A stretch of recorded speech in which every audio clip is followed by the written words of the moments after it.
Well, well, it's time now for the trends at this hour with Joy Chelagat. Joy, what is trending? First of all, Lynn, I want to ask you, do you know where your classmates are and can they vouch for you? Yes, I do know. I do know where a handful of them are. Because, yeah, we touch base once in a while on every Facebook. now and then.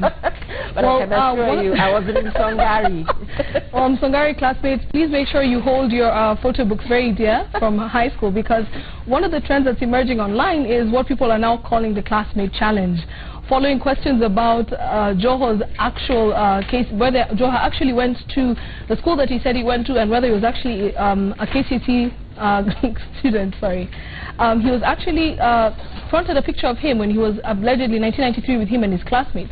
And people are now going online to kind of post the schools they are on, greeting their classmates and looking for their classmates.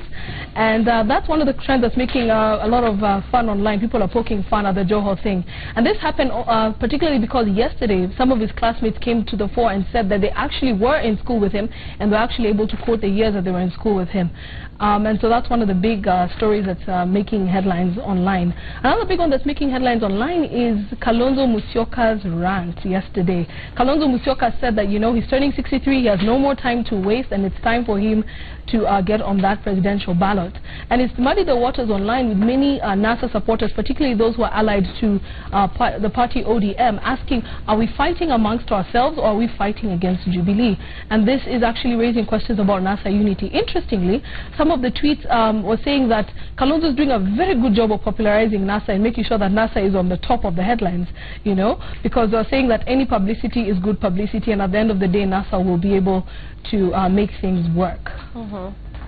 That's interesting, and you know, as the analyst earlier here said, it doesn't mean anything as regards the NASA unity, but then again, it's rare for him to come out that vocally. We know him as this calm person.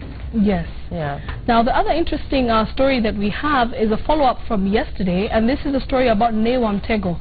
Tanzanian rapper, very popular Tanzanian rapper, was the day before yesterday arrested, and he was released yesterday evening, and this was following a song of his called Wapo. In the song, some of the lyrics were interpreted to be critical of Magufuli, particularly one where he says there's a doctor who's very insistent on lancing, what are they called? I'm looking for the Swahili, I know the Swahili word for it. When you have a boil, yeah? You know the way doctors cut out the boil? Yeah. So he was saying that that there's a doctor who's very persistent on cutting out those things, and that was interpreted to be Magufuli's, you know, a very strong approach against some of the people who have been vocal against him. In addition to that, he also accused Magufuli of curtailing media freedoms, and this was also in regards to one of the messages that Magufuli had said the previous week, saying that media houses need to watch themselves as they even broadcast things.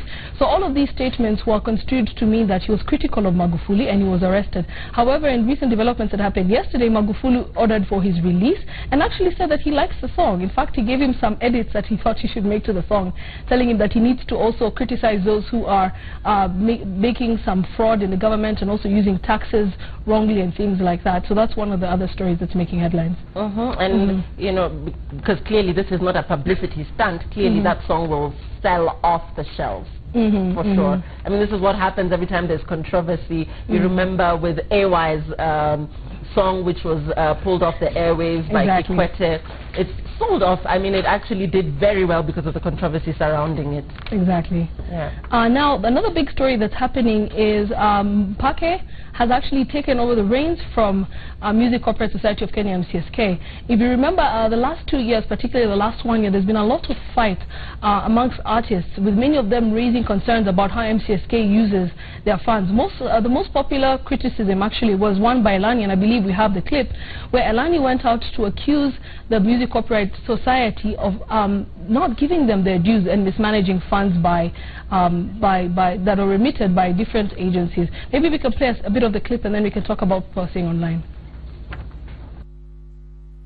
Radio stations always pay and leave radio stations. If banks, if taxi owners, if bus owners and matatu owners, if salons and kinyozis and event organizers, because when we were doing Share the Love, we were to pay MCSK. If everyone gives this money into MCSK,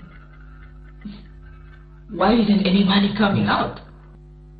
And that was the major criticism that MCSK had, because people, the artists were saying in this particular incident, Elani was listing one of their best years where their best songs like Cuckoo had come out, and they were receiving massive airplay, and they were only paid 31,000 shillings. Elani went on to claim that after questioning MCSK and obtaining independent records of what had been played online, that MCSK had given them a payout. Now, there was a lot of controversy around this. MCSK had their side of the story, but a lot of artists started having a lot of issues with the outfit, and this is why people are thinking and they're theorizing that the Copyright Board decided to give a new outfit, Mpake, the authority to actually collect royalties on behalf of artists. This has received some, a bit of applause online, but the main question that people are asking is who is on the board of Mpake? Have artists been able to choose who's going to sit on that board? And can we be able to make sure that it's not a case of a different forest but the same monkey is transported there? And I'm just curious, what happens then to the Performance Rights Society of Kenya? Those are questions that we'll be interrogating today, and if you go to edaily.co.ke, we'll be having a proper report to give you exactly who Mpake is and what's going to happen to this, and also with the royalties that were not yet paid, what is the procedure, and these are some of the issues that we'll be interrogating for eDaily today. Right, let's proceed, Joy. One of the other big stories that's really ruffling a lot of feathers in the tech space is how secure are you when you're browsing online? Google has raised questions over one of its major security partners, Symantec, over whether or not your browsing is secure. Now, if I can break it down for you, just to think about websites like individuals going to look for a passport. You take all of your documents to a passport agency, and the agency verifies the documents, then gives your passport. Now, this passport is what authenticates that you're actually the person who you're claiming to be. When it comes to websites, and particularly websites that deal with personal data, for example, like banks, and you're talking about other websites such as even places like where you fill out your passport or such other personal details, you need to verify that you're not giving these details to another party that you're not sure of. Now, Google has said that these agencies that they actually treat as passport agencies are questionable because they have issued over 30,000 certificates to websites that are not necessarily verified to be who they say they are. So this is raising a lot of questions because a lot of people use Google as their primary source of access to different websites.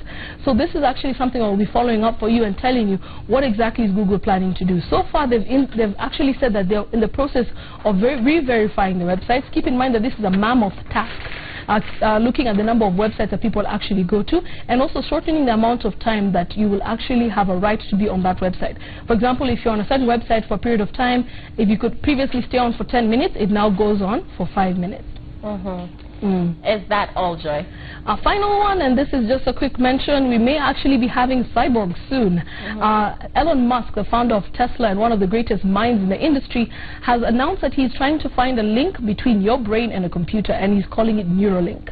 Using a lace, you'll actually be able to interface directly with a computer without having bandwidth problems. Does that scare you, Lillian? Wow, no, that's creepy. That sounds very creepy. But anyway, interesting. Thank you so much, Joy, for that. Always a treat to have you on Citizen Extra. Now you are in the know. We are done with this block of Citizen Extra, but stay with Citizen TV. Salin Swale is up next with more news of the day.